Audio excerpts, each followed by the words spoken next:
Monseigneur, Monsieur le Préfet, Monsieur le Maire, Mesdames et Messieurs les conservateurs, chers paroissiens, chers amis, bonsoir.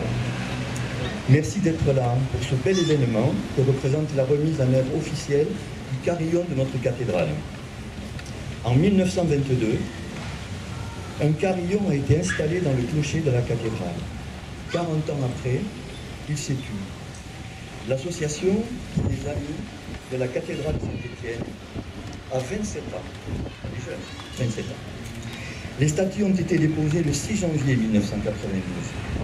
L'association a été créée pour donner un caractère légal et officiel pour organiser les fêtes qui commémoraient le 4e centenaire de la dédicace de la cathédrale. Dédicace qui a eu lieu le 30 août 1992, célébrée par le cardinal François de Joyeuse. Le premier président de l'association des Amis de la cathédrale fut le père Raymond Palassin, prêtre à la cathédrale, initiateur et conducteur de ce projet de commémoration. Au cours de ces fêtes commémoratives, 2 cloches furent installées dans le clocher. Elles se prénomment Marie et Cécile. Cette installation a eu lieu le 21 septembre 1992, il y a donc 27 ans, jour pour jour. L'association s'est engagée depuis lors à maintenir l'ensemble campanaire de la cathédrale. En 2012, sous la présidence de M. Pierre Faux, un projet de réhabilitation de ce carillon avait été envisagé, mais il n'a pas abouti. Nous avons repris ce projet il y a 2 ans. Les travaux réalisés ont d'abord été la remise en état de l'électrification, puis l'installation d'un boîtier de commande dans la grande sacristie, qui permet la programmation de mélodies et une facilité de sonnerie du temps liturgique pour les sacristains. Ce boîtier permet également de piloter les 20 cloches de l'ensemble campanaire de notre cathédrale. Enfin, un nouveau clavier a été installé dans la grande sacristie, clavier électronique, qui va permettre aux organistes de la cathédrale d'être aussi des carillonneurs. Les 4 cloches de volet sont intégrées au carillon, ce qui fait qu'il est aujourd'hui composé de 17 cloches. Le carillon permet le jeu de mélodies religieuses mais aussi profanes. Dans la mémoire collective, le chant des cloches évoque immédiatement l'appartenance à une communauté de vie et à une communauté de foi. Il rythme nos journées, il renvoie à notre réalité quotidienne, avec ses joies et avec ses peines. Il sait aussi parler à notre âme, carillonner la résurrection, appeler à la prière et au sacrifice de la messe. Aujourd'hui, le carillon va retinter et mêler sa voix à nouveau à celle de ses voisines et voisins du clocher, Étienne Florian, la Carmélite, Marie et Cécile. Merci.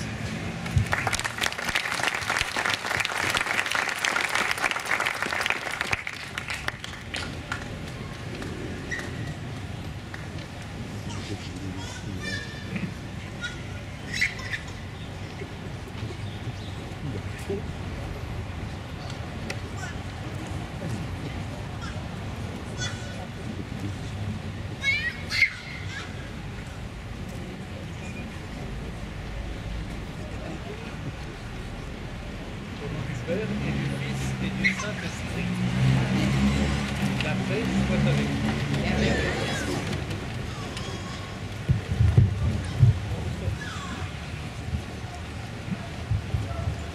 Monsieur le Préfet, nous sommes voisins de la cathédrale, plus encore que je ne le suis, puisque vous êtes dans l'ancien archevêché et que vous entendez les cloches, comme moi-même un peu plus loin, et qui scandent les heures et les quarts d'heure aussi, mais particulièrement 2 fois l'heure.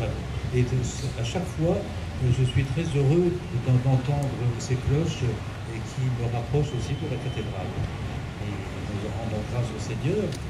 Et monsieur le maire, il n'y a pas longtemps, et c'était il y a 1 an, je crois que nous avons été présents lorsqu'on a vendu les cloches de la dorade, et qui est actuellement en bon processus d'achèvement de cette merveilleuse église. Et donc, non seulement ces cloches, nous avons assisté au fond de ces cloches, mais nous avons béni il y a quelques mois, n'est-ce pas, nous avons béni, et c'était un grand moment aussi à la dorade. Et dans quelques semaines, je vais bénir aussi les cloches à la chapelle que nous construisons au Christ Roi. Vous avez cet ensemble, cette filière gérontologique, comme on l'appelle au Christ Roi, et tout près de la terrasse. Et je vais bénir les cloches qui sont dans un clocher que nous avons mis en place, qui n'est pas tout à fait terminé encore, et où il y aura 3 cloches. C'est un clocher mûr, un petit peu du style de ce que nous avons dans notre entourage toulousain. Donc c'est dire que les cloches, c'est pas quelque chose de révolu, c'est pas quelque chose d'ancien, c'est quelque chose de vivant et d'actuel, et qui continue, comme vous disiez, Monsieur le Président, à rythmer notre vie de tous les jours, qui sont un symbole important de notre vie chrétienne. Aujourd'hui, il ne s'agit pas ici, il s'agit de cloches aussi, mais de cloches plus petites, et qui donc rythment la vie d'une autre manière. Et elles sont actuellement, ne sont pas encore les plus opératives, vous l'avez dit, Monsieur le Président, mais il y a quelques années, j'ai béni un carillon qui a été restauré, qui est un des beaux carillons de notre département, notre diocèse, qui est à Portée-sur-Garonne. Ça a été aussi un très bon moment et qui nous a réjouis. Nous avons tous visité le musée campanaire de l'île Jourdain, et qui est bien connu.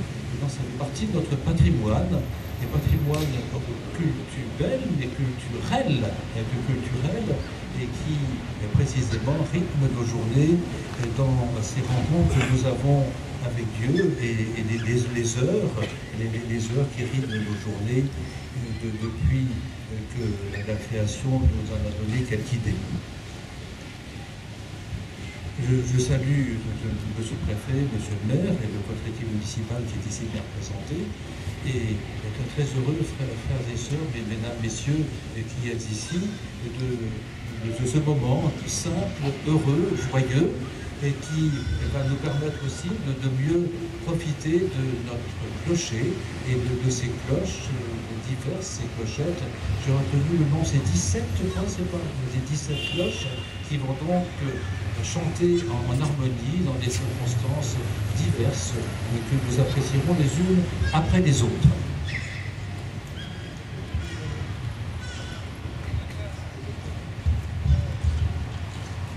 Prions le Seigneur. Seigneur, toi qui rassembles la multitude du peuple dans ton unique Église, regarde avec bonté ton peuple qui s'est rassemblé pour la bénédiction de ce carillon renouvelé. Accorde à ceux qui entendront résonner le son des cloches pour les convoquer à l'Église, de prêter à ta voix une oreille attentive et de célébrer tes saints mystères d'un seul cœur par Jésus le Christ, notre Seigneur. Amen. Alléluia, Alléluia, Alléluia, Alléluia, Alléluia, Alléluia, Alléluia, Alléluia.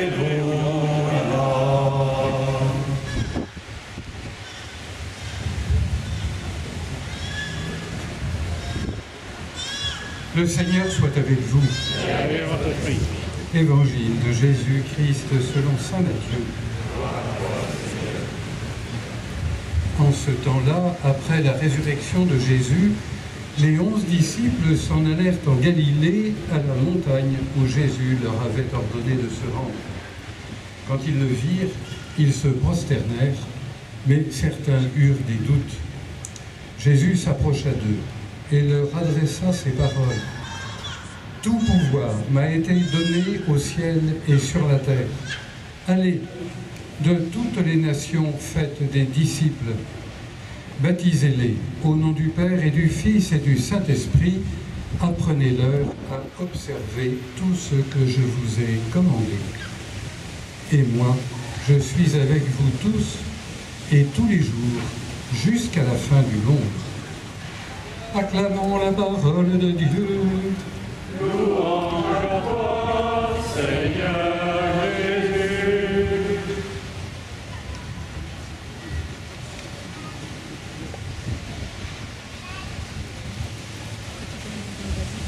Accueil. Hein?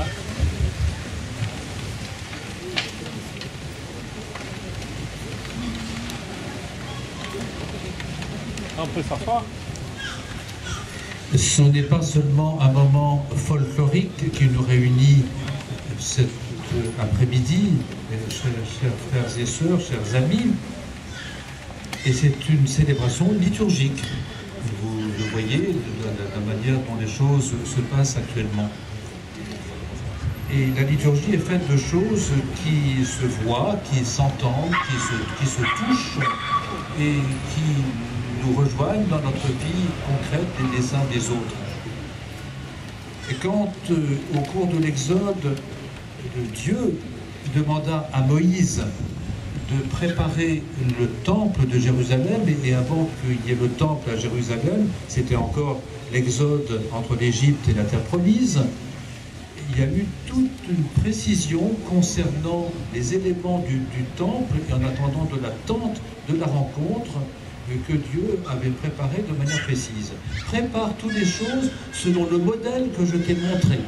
Et le modèle montré, ça vient du ciel. Donc c'est Dieu qui précise la manière dont il souhaite être honoré. Et il confie la confection de tous ces éléments bien complexes de cet assemblage liturgique et autres, de la tente puis du temple, à un certain nombre d'artisans, des artisans, artistes, à qui Dieu donne une inspiration.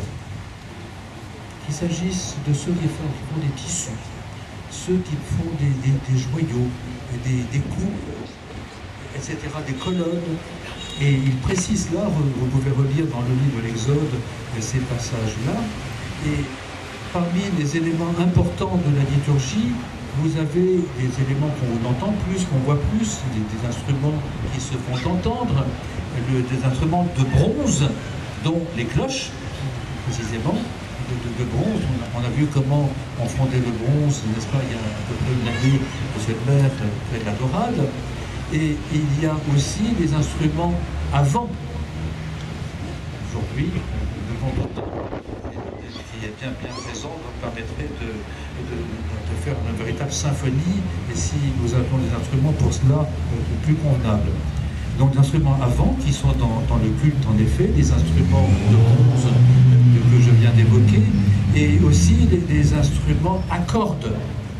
Instruments à cordes qui font partie de la liturgie, qu'il s'agisse de la sitar, de la harpe, et de la harpe, de toute forme de guitare ou de mandoline, comme on dirait aujourd'hui aussi, et qui font partie de la liturgie. Et il y a peu de temps, avec les séminaristes de Toulouse, nous étions en traite à Pulisson, pas loin de Béziers, nous parlions en effet le mot psaume vient d'un mot grec, psalmos, qui veut dire l'action de toucher une corde pour la faire résonner. Un psaume est un poème chanté à Dieu pour accompagner d'un instrument à cordes pour que la prière soit ainsi mieux portée. Donc bronze, instrument à vent aussi, instrument à cordes, tout ceci fait partie de la liturgie. Et notre beau clocher de la cathédrale de Saint-Étienne de Toulouse, elle va être donc à nouveau dotée de l'ensemble de ces cloches. Le mot carillon, je l'ai vérifié, vient d'un mot latin ou d'un mot italien, dirait-on maintenant, quadriglione, un carillon, qui veut dire qu'il fallait au moins 4 cloches, quadriglione, 4 cloches. Mais la tradition plus récente fait que pour avoir un véritable carillon, il faut au moins 22 ou 23 cloches. On n'a pas tout à fait le nombre ici, mais ça viendra peut-être, nous verrons. Et en tout cas, 22, c'est le nombre des lettres de l'alphabet hébreu. Le nombre de lettres de l'alphabet français, c'est 27, je crois. 26, merci. 26. Et donc, ça veut dire qu'il y a un langage, des notes, comme il y a un langage de la langue. Et ce langage nous parle, est invité à nous parler. Nous devons être sensibles à ce langage des sons, des cloches et de la musique qui font partie de notre vie. Et j'ajoute encore que nous venons de lire la finale de l'Évangile selon saint Matthieu. C'est la fête de saint Matthieu aujourd'hui, le 21 septembre, apôtre. Donc bonne fête à tous les Mathieu qui sont ici parmi nous, qui est la fête d'apôtres. Nous l'avons remarqué il n'y a pas longtemps, mais pratiquement tous les mois de l'année, il y a une fête d'apôtres. Tous les mois. Et ce mois-ci, c'est Matthieu. Et à la fin de son évangile, il dit « Allez, de toutes les nations, faites des disciples, baptisez-les au nom du Père, du Fils et du Saint-Esprit, apprenez-leur à observer tout ce que je vous ai commandé. » Et donc, il nous invite des apôtres, et nous continuons cette œuvre en Église, à pratiquer, à vivre les sacrements, proposer des sacrements.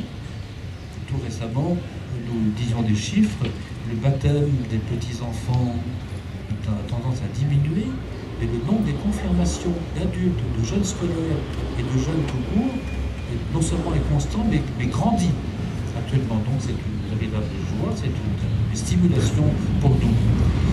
Et les mariages sont moins nombreux, les obsèques continuent à être sollicités, etc. Et donc c'est des sacrements, mais aussi à observer ce que vous est commandé et à enseigner. À enseigner ce que le Seigneur nous a dit, ce que nous continuons de faire dans la joie. Mais ce mois-ci, qui est le mois de septembre, dans quelques jours, nous allons participer au congrès Mission à Paris, qui existe depuis 3-4 ans, et qui va réunir un nombre très important de personnes à Saint-Islas, à Paris, dans ce quartier. Et la délégation de Toulouse était déjà l'an dernier la plus importante que celle de Paris.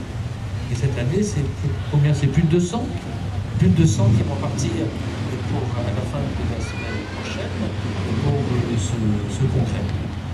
Et dans ce diocèse de Toulouse, dont j'ai la charge, avec des prêtres et des ministres et de toutes les communautés chrétiennes, nous voulons développer, et c'est le pape François qui nous y invite aussi, particulièrement au mois d'octobre, à aller justement et annoncer la bonne nouvelle humblement, mais vraiment, et courageusement, et de manière à ce que l'on puisse donc témoigner de cette joie qui nous habite et de la faire résonner, non seulement avec nos cloches, nos instruments de musique divers, mais dans nos cœurs et dans nos paroles. Et dans ce temps aussi, je prépare actuellement un communiqué suite à ce que nous avons échangé entre les archevêques métropolitains à Paris la semaine dernière concernant la loi de bioéthique qui nous préoccupe quand même beaucoup. Et les évêques de France, nous tenons à dire un peu notre désaccord par rapport à ces lois. Et on a beaucoup parlé, on a beaucoup écrit sur ce sujet, les évêques en particulier, et nous invitons nos contemporains à réfléchir, d'autant que ce que ne disent pas les statistiques, c'est que beaucoup de nos contemporains sont inquiets en profondeur. Inquiets en profondeur sur la société que nous préparons, et si ces lois de bioéthique viennent à dominer notre comportement ou notre vie de tous les jours. Mais nous savons que c'est un sujet extrêmement difficile et qui nous amène à des conversations Et je souhaite que les élus, en particulier les élus de la nation, les élus des locaux, sachent aussi travailler à faire que la paix et puis vraiment la dignité de la vie humaine, c'est le titre d'un écrit que les évêques de France nous avons écrit il y a juste un an, c'était le 20 septembre dernier. Les évêques de France, la dignité de la procréation humaine, la dignité de la filiation humaine, la dignité du parent de l'être humain, et ça me tient très à cœur, et je parle là en tant que responsable de ce diocèse, et en tant que respect évidemment des responsabilités de chacun dans la nation et dans cette ville et dans ce diocèse, dans ce département. Mais allez, dans de toutes les nations, faites des disciples, et pour que nous soyons des vivants, des vrais vivants de la vie divine. Et Jésus est venu, comme il a dit lui-même, pour que nous ayons la vie et que nous l'ayons en abondance, en plénitude. Et c'est cette vie dont parlent les cloches, que chantent les cloches, que chante ce carillon que nous bénissons actuellement. Amen.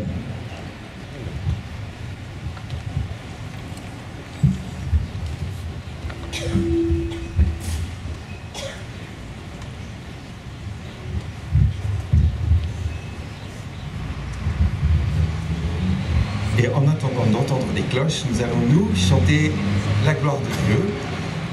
Louange à Dieu, très haut Seigneur, pour la beauté de ses exploits, par la musique et par nos voix.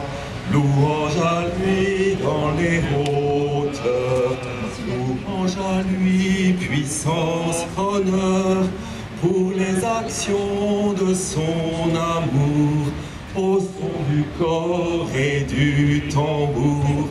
Louange à lui pour sa grandeur. Tout vient de lui, tout est pour lui. Harpe, cithare, louez-le. Cloches et flûtes, chantez-le. Que tout vivant le glorifie. Alléluia, Alléluia, Alléluia, Alléluia, Alléluia, Alléluia, Alléluia,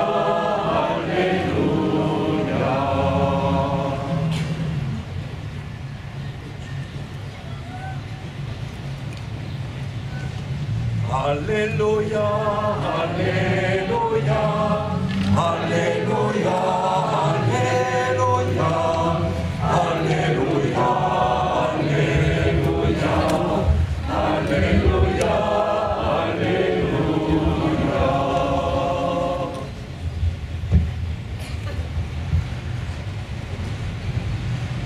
Et c'est maintenant la prière de la bénédiction proprement dite. Prions le Seigneur. Seigneur Dieu, au premier jour du monde, ta voix a résonné aux oreilles de l'homme pour l'inviter à partager ta vie et lui donner des avertissements salutaires.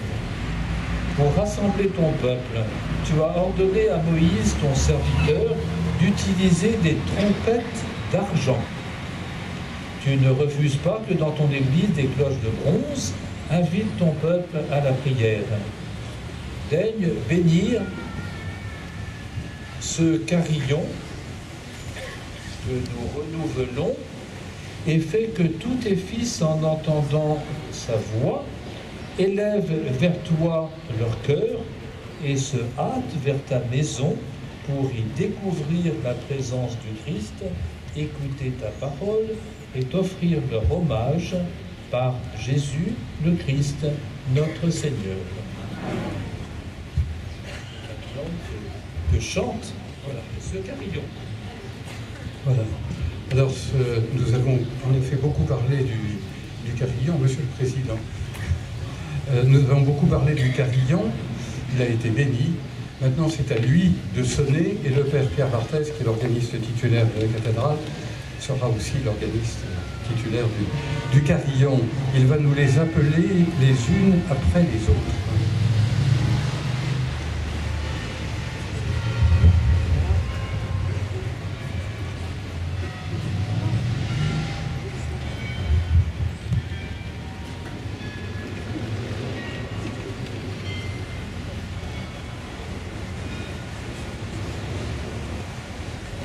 Il vient de faire jouer les 17 cloches. Et maintenant, il va jouer.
Le père Barthez a prévu 6 sonneries.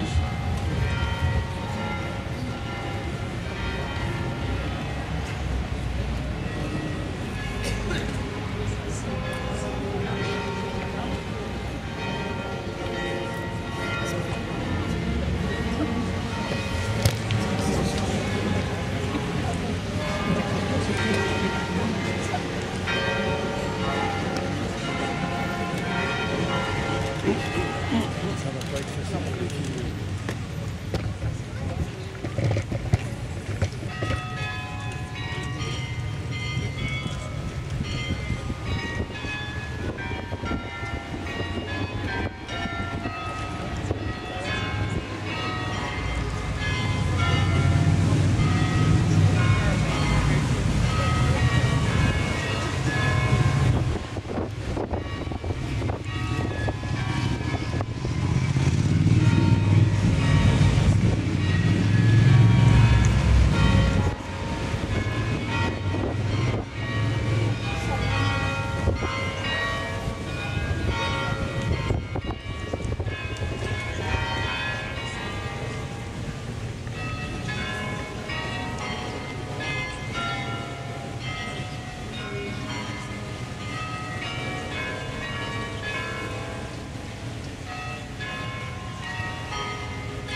Voilà, nous avons répondu.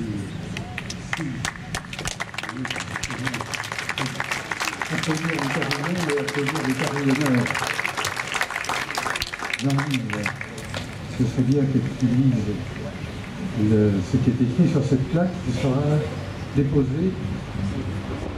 Donc cette plaque sera cette semaine. Elle sera cette semaine donc apposée sur le beffroi qui supporte le carillon. Alors je la lis. Le 21 septembre 2019, bénédiction du carillon restauré par Monseigneur Robert Le Gall, archevêque de Toulouse, en présence de l'abbé Simon d'Artille, curé de la cathédrale Saint-Étienne. La rénovation a été financée par l'association des Amis de la cathédrale Saint-Étienne de Toulouse.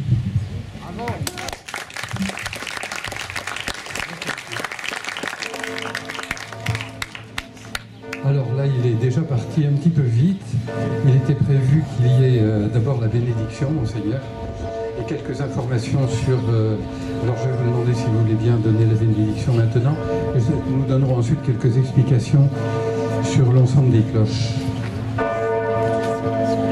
Je vous invite à vous lever.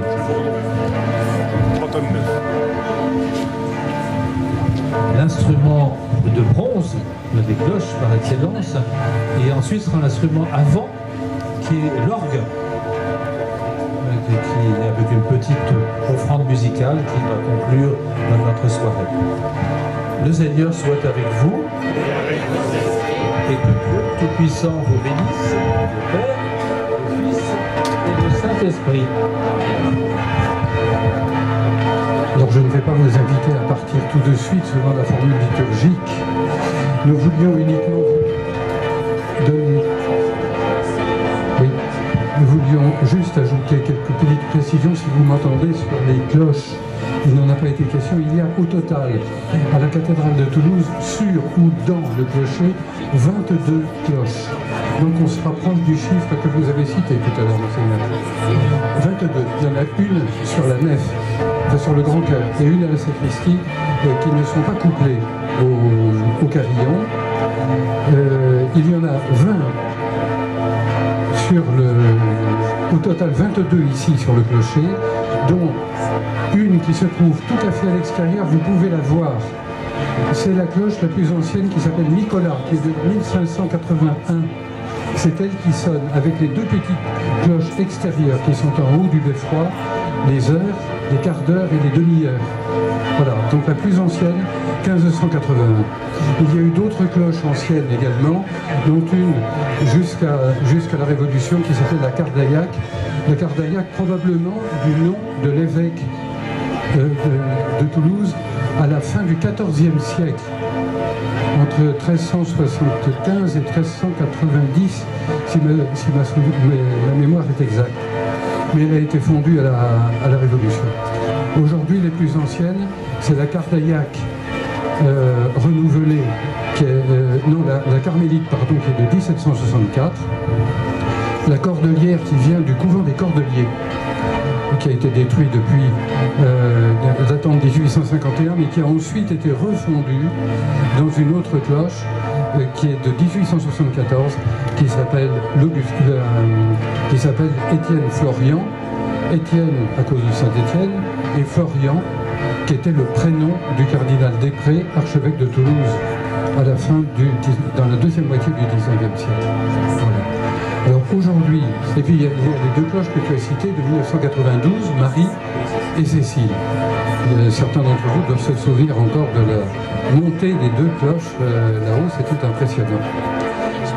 Et puis il y a encore 13 autres cloches qui apparemment ne sont pas baptisées. Alors au total, actuellement, jouant sur le carillon, il y a 17 cloches. 17 cloches qui se trouvent dans 3 niveaux. Les cloches du carillon qu'on a entendu tout à l'heure. Et puis maintenant nous entendons en plus Étienne Florian, la Carmélite, Marie et Cécile, c'est-à-dire les 20 cloches du clocher. Voilà.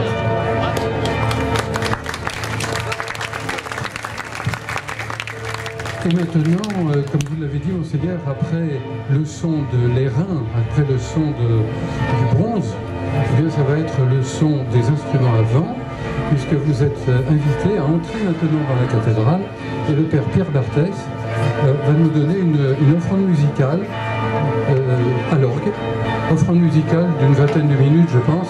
Vous verrez que pour les amateurs de musique, vous reconnaîtrez certaines pièces qui sont en écho direct avec notre carrière. Donc n'hésitez pas maintenant à entrer et à profiter de cette offrande musicale.